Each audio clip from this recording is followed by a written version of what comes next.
చిన్నారులారా, ఇప్పటి వరకు చూశారు కదా వానదేవుని యొక్క ప్రతాపం. అంతటి వేగవంతమైనటువంటి భయంకరమైనటువంటి వర్షం కురిపిస్తున్నప్పుడు పేదవాళ్ళకే తప్ప పెద్ద పెద్ద భవనాలలో ఉన్న వాళ్ళకి ఏమీ కాదయ్యా, నువ్వు వాళ్ళని ఏమీ చేయలేవు అంటూ కవిగారు వానదేవుని ఏ విధంగా హెచ్చరిస్తున్నట్టే ఉన్నది, కానీ ఒక రకంగా ప్రాధేయపడుతున్నట్టుగా కూడా లేదు కదా. ఏం చేయగలం? కవులైనా ఎవరైనా కానీ అంత భయంకరంగా వర్షం కురుస్తూ ఉంటే ఎవరైనా చేయగలిగేది ఏమీ లేదు కదా. మరి ఇంకా కవిగారు ఏమంటున్నారో చూడండి. వడలకు వాడిపోయి వడిపయ్యరయూపుకు పట్టుబడి ఈ గుడిసెల కప్పులొప్పెడలే గుంజలు పాదులను గులాడెడిన్ గడగడలాడుచున్నయవి కారు మొగుళ్లను కాంచినంత ఈ పుడిసెడు పేద కాపురము పొల్లునరింపకు వానదేవుడా. ఈ పుడిసెడు పేద కాపురము పొల్లునరింపకు వానదేవుడా. కొద్దిపాటి మొత్తంలో ఉన్నటువంటి ఈ చిన్న చిన్న పేద కాపురాలని నాశనం చెయ్యొద్దు వానదేవుడా. ఎంత దారుణం అంటే చూడండి, ఎవరినైనా సరే ఏమైనా చేయగలడు. ఎవరిని? పేదవాళ్ళని, చిన్న చిన్న గుడిసెలలో ఉన్నవాళ్ళని, పల్లెల్లో మామూలుగా రోడ్ల పక్కన చిన్న చిన్న పేటలలో నివసించేటువంటి వాళ్ళ ఇళ్ళన్నిటినీ ధ్వంసం చేయగలడు. ఇటువంటి వాళ్ళు వాళ్ళ యొక్క జీవితాలు అటు అగ్నిదేవుడికి లోకువే, ఇటు వానదేవుడికి లోకువే. అవునా కదా? ఒక్కసారిగా చిన్న మంట పడింది అనుకోండి, మొత్తం గుడిసెలన్నీ కూడా దగ్ధమైపోతాయి, ఆస్తులన్నీ ధ్వంసమైపోతాయి. ఆయనేమో ఆ విధంగా సర్వనాశనం చేసేస్తాడు, మొత్తం అగ్నిదేవుడు భోజనం చేసేస్తాడు. ఇక ఈయన తగులుకున్నాడంటే, ఈ వానదేవుడు వచ్చాడంటే మొత్తం అంతా తడిపి ముద్ద చేసేసి మట్టిపాలు చేసేస్తాడు. మంట ఉండదు కానీ మంటను మించినటువంటి బాధని కలుగజేస్తాడు. అందుకే అంటున్నాడు కవిగారు, వడలకు వాడిపోయి వడిపయ్యరయూపుకు పట్టు వీడి. వడలకు వాడిపోయాయి. వడలంటే వడదెబ్బలకు. వడదెబ్బ అంటే ఇప్పుడు ఎండల కాలంలో ఉండేటువంటి తీవ్రమైన ఎండలకు వాడిపోయి ఉన్నాయి. ఏంటవి? కప్పులు, ఇంటి కప్పులు. అవి అసలే గుడిసెలు. ఆ గుడిసెలలో ఉన్నటువంటి వాతావరణము ఎండలకు, భయంకరమైనటువంటి వేడి వేడి వడగాలులకు వాడిపోయి ఉన్నాయి. ఇక వడిపయ్యర యూపుకు, ఇక నీ వర్షం వచ్చిందంటే ఆటోమేటిక్గా గాలిదేవుడు కూడా వచ్చేస్తున్నట్టే కదా. ఈ గాలికి, ఆ వేగానికి ఇక లూజ్ అయిపోయి పట్టు వీడి అంటే బెసిగిపోయి, అంటే ఏమాత్రము పట్టు లేనటువంటివి, అసలే ఎండలకు ఉన్నటువంటి శక్తినంతా కోల్పోయి క్రమక్రమంగా వాడిపోయి ఇలా ముట్టుకుంటే రాలిపోయేలాగా తయారైనాయి ఆ పూరి గుడిసెలు. అటువంటిది నువ్వు తోడైనావు, నువ్వు గాలిదేవుడా, నువ్వు తోడైనావు. నీ ప్రచండమైన వేగవంతమైన గాలికి పట్టు విడిపోయి ఈ గుడిసెల కప్పులు పెడలే. ఈ గుడిసెల కప్పులు లూజ్ అయిపోయినాయ్యా, వదులైపోయినాయి. ఒప్పెడలై అంటే పట్టు విడిపోయినాయి. ఇంకా గట్టిగా ఉప్పను ఊదితే చాలు ఎగిరి అవతల పడేలాగా తయారైనాయి. అటువంటి గుడిసెలలో బతుకుతున్నారయ్యా పేదలు, వనదేవుడా. మరి వాళ్ళ జీవితాలు ఏం చేద్దామని నీ ఉద్దేశం? వడిపయ్యర అంటే ఈ గాలి, నీ యొక్క వేగవంతమైనటువంటి గాలి ఊపుకి, అది ప్రచండ వేగంతో వీస్తున్నటువంటి ఆ గాలి దెబ్బకు పట్టు వీడి వదులైపోయి ఈ గుడిసెల కప్పులు ఒప్పెడలే. ఈ గుడిసెల యొక్క కప్పులు ఏవైతే ఉన్నాయో ఆ కప్పులన్నీ కూడా క్రమక్రమంగా లూజ్ అయిపోయి వదులైపోయి ఇంకా ఇంకాసేపో ఎగురు అవతల పడతాయి అన్నట్టు అలా తయారైనాయి. గుంజలు పాదుల నూగులాడెడిన్. పోనీ ఏమైనా గుంజలు కట్టి ఉన్నారు కాబట్టి పైన ఉన్నటువంటి ఆకులు అవన్నీ కూడా ఎండి తడిసి వర్షానికి తడిసిపోయి, ఎండకు ఎండి, వానకు తడిసి ఇలాగ తయారైనాయి. ఈ గుంజలతో గట్టిగా కట్టే ఉంచాం కదా అని చెప్పానని నువ్వు ధైర్యంగా ఉండడానికి అవకాశం లేదు. నువ్వు ఎక్కడ ఉండనిస్తున్నావు? భయంకరంగా వాటిని ఊపేస్తూ ఉన్నావు గాలికి. ఊపేయడంతో గుంజలు కూడా ఏమైనాయి, పట్టులు వదిలిపెట్టేసి కదలాడుతున్నాయి, గడగడ గడగడ కదులుతున్నాయి. ఇంకా అప్పుడో అన్నట్టుగా ఊగులాడుతున్నటువంటి గుంజలున్నాయి.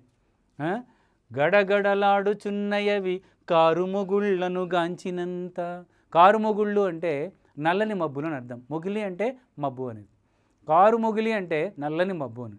ఇక కారు మొగుళ్ళు అనని బహువచనం ప్రయోగించడంలో ఉద్దేశం ఏంటంటే నల్లని మబ్బులు ఆకాశమంతా దట్టంగా వ్యాపించి ఉన్నాయి.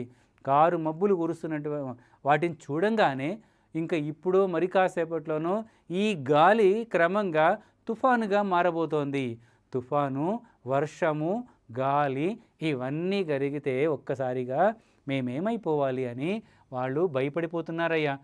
ఆ గుడిసెలన్నీ కూడా, పై కప్పులన్నీ కూడా గడగడలాడుతున్నాయి మబ్బులు చూడంగానే, మేఘాలు చూడంగానే.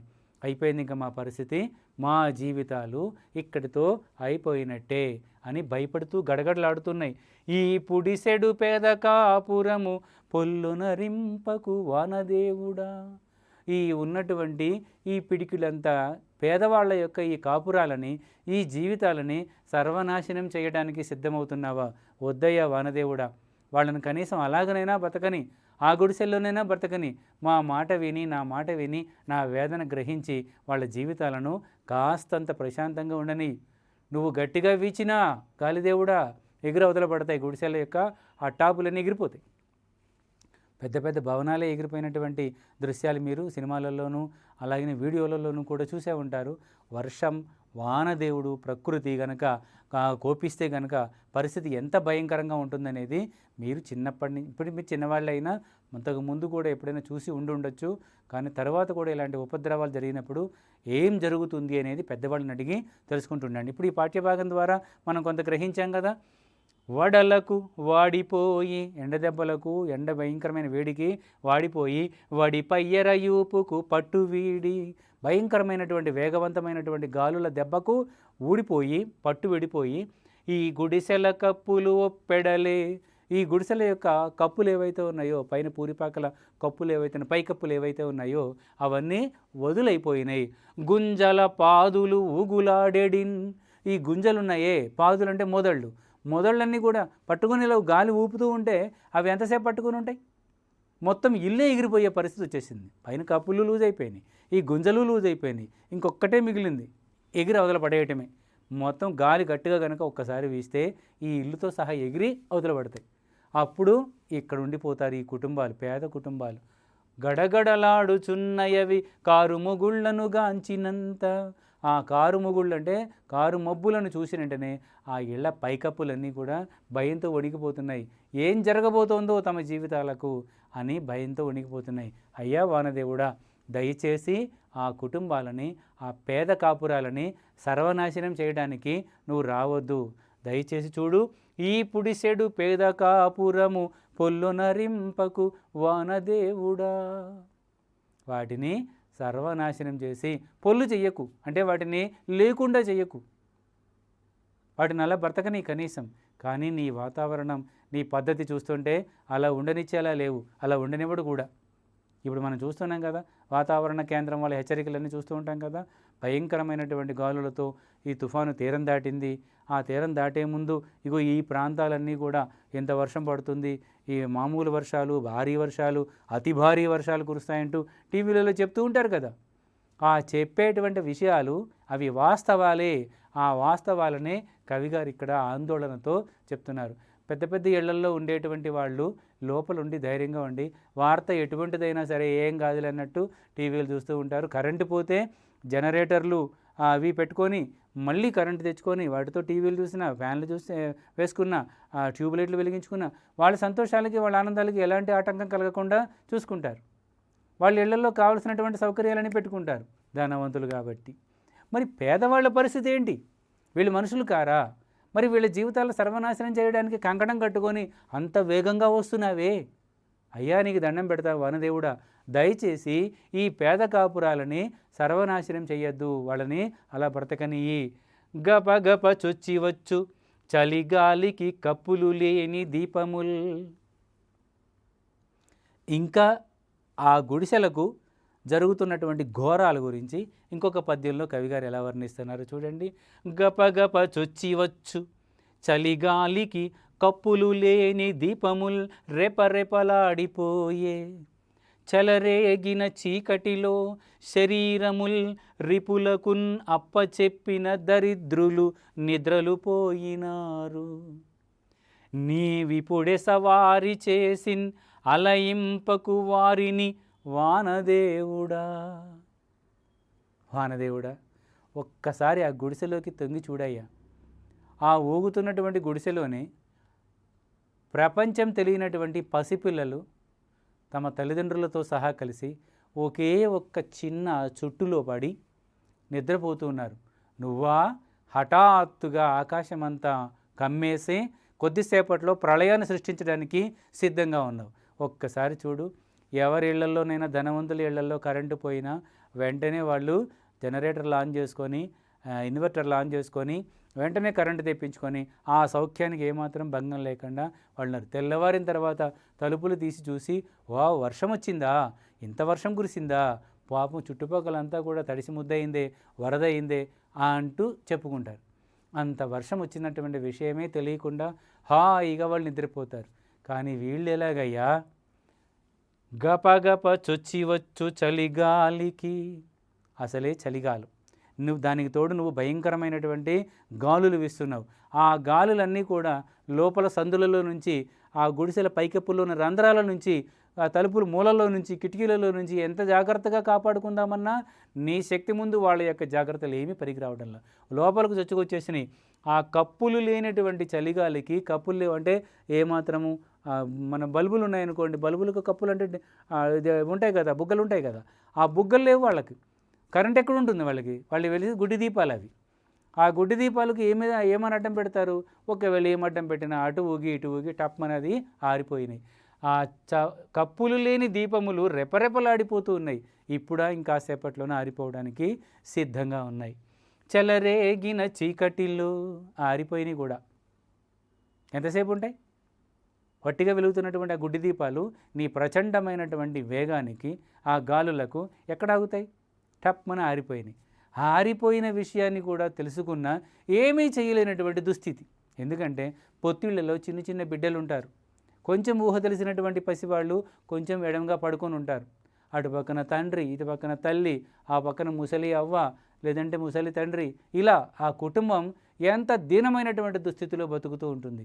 అటువంటి ఇళ్లల్లోకి మాత్రం దారుణంగా ప్రవేశిస్తున్నావే. ఎలా ప్రవేశిస్తున్నావు నువ్వు? చెలరేగిన చీకటిలో శరీరము రిపులకు అప్పచెప్పిన దరిద్రులు వీరు. తమ శరీరాలని శత్రువులకు అప్పచెప్పి పడుకున్నారు. దరిద్రులు, దౌర్భాగ్యులు, నిర్భాగ్యులు, పేదవాళ్ళు తమ శరీరాలను శత్రువులకు అప్పచెప్పి నిద్రపోతున్నారు. అంత గాఢమైన నిద్రలో ఉన్నటువంటి వాళ్ళకి హఠాత్తుగా జరిగినటువంటి ఈ పరిణామాలకు ఒక్కసారిగా కనుక కప్పులు పైకి ఎగిరిపోతే అప్పుడు చూసి ఏం జరిగిందో తెలుసుకునే లోపు జరగవలసిన నష్టము, ఘోరాలన్నీ జరిగిపోతాయి కదా. మరి ఇటువంటి వాళ్ళపైన చూపిస్తున్నావా నీ ప్రతాపం? చీకట్లో శరీరాలని శత్రువులకు అప్పచెప్పారట. శత్రువులు ఎవరండి? చీకట్లో శత్రువులు ఎవరక్కడ? అటువంటి ఇళ్లకు నిత్యము శత్రువులు వస్తూనే ఉంటారు. ఆ శత్రువులు ఎక్కడెక్కడ ఉంటారో తెలుసా? దుప్పట్లలో కానీ, దిండ్ల కింద కానీ, మంచాల పక్కకు కానీ, గిన్నెలు గుడ్డలు దాచిపెట్టుకున్నటువంటి వాటి మూలల్లో కానీ చేరి అక్కడ వాళ్ళు కూడా నివాసం చేస్తూ ఉంటారు. ఆ శత్రువులు అర్థమైందిగా. ఇప్పుడు ఆ శత్రువులు అంటే ఎవరు? పాములు, తేళ్ళు, జిర్రులు, ఇక రకరకాల విషకీటకాలు, ఇవన్నీ ఆ ఎండికి చేరుతాయి. ఎందుకంటే ఆ ఎండికి వచ్చేటువంటి గెస్టులు వాళ్ళే, అతిథులు వాళ్ళే. వచ్చినటువంటి వాళ్ళు వెళ్ళరు మళ్ళీ. ఎందుకంటే బయటికి వెళ్తే మళ్ళీ నీ ఎఫెక్ట్ ఉంటుంది కదా, నీ ప్రభావానికి మళ్ళీ ఎక్కడెక్కడ దాక్కోవాలో అర్థం కాక వాళ్ళు కూడా వచ్చి శరీరం మీద చొక్కాలు కూడా లేకుండా నిద్రపోతున్నటువంటి ఆ పసిబిడ్డల మీద ఆ ప్రభావం చూపించడానికి సిద్ధంగా వాళ్ళు దాచుకొని ఆ మూలల్లో ఉంటారు. ఇప్పుడు చెప్పు, ఆ శరీరాలని శత్రువులకు, రిపులకు అప్పచెప్పి నిద్రపోతున్నటువంటి వాళ్ళు ఈ చెయ్యి పొరపాటు నిద్రలో అలా పక్కకు పోయినా, ఏ పాము మీద పడినా ఆ పాము అప్పటికే చేరుకొని ఉంటుంది. దాని మీద పడితే వెంటనే అది లేచి బుస్సును లేచి గట్టిగా కాటేసి విషాన్ని ఎక్కించేసి చంపేస్తుంది.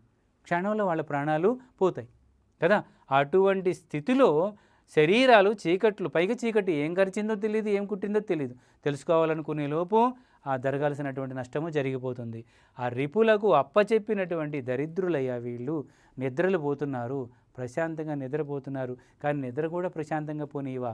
ఈ భయంకరమైన గాలికి అవన్నీ కూడా కప్పులు ఎగిరిపోతే వాళ్ళ పరిస్థితి ఏంటి? నీ విపుడే సవారి చేసి అలయింపకు వారిని వానదేవుడా. సరిగ్గా టైం చూసుకొని అర్ధరాత్రి ఒళ్ళు ఎరగకుండా, పగలంతా కష్టపడి వస్తారు, ఒళ్ళు ఎరగకుండా నిద్రపోతూ ఉంటారు, అంతో ఇంతో తిని ఇంత గంజి మెతుకులు తాగి పడుకొని ఉంటారు. అలాంటి సమయంలో హఠాత్తుగా వచ్చావు. ఆ ఇంట్లో చేరినటువంటి ఏ శత్రువు ఏ మూల ఉన్నాడో తెలియదు, ఏ పాము, ఏ తేలు, ఏ జర్రి ఎటువైపు ఉన్నదో తెలియదు. వాళ్ళకి శరీరాన్ని అప్పగించేశారు, ఇంకంతే మీ ఇష్టం అన్నట్టు పడుకున్నారు. వాళ్ళు ఏం చేస్తారు మరి? వాళ్ళు పైగా చీకటాయి. ఇలాంటి స్థితిలో వాళ్ళ మీద సవారీ చేసి వాళ్ళ జీవితాలన్నిటినీ కూడా బలి చేయడానికి సిద్ధమవుతున్నావా వానదేవుడా? అలాంటి పని చెయ్యకయ్యా, వాళ్ళని రక్షించవయ్యా వానదేవుడా అంటూ కవిగారు ఎంత ఆర్ద్రంగా వానదేవుడిని ప్రార్థించారో విన్నారు కదా పిల్లలు. ఇది ఈనాటి మన పాఠ్యభాగం వర్షం అనేటువంటిది. ఈ వర్షం వల్ల ఆనందం పొందేవాళ్ళు కొందరైతే, ఇగో ఇన్ని కష్టాలు అనుభవించే వాళ్ళు కూడా మరికొందరు. ఈ విషయాల మీద మీరు బాగా అభ్యసనం చేయండి.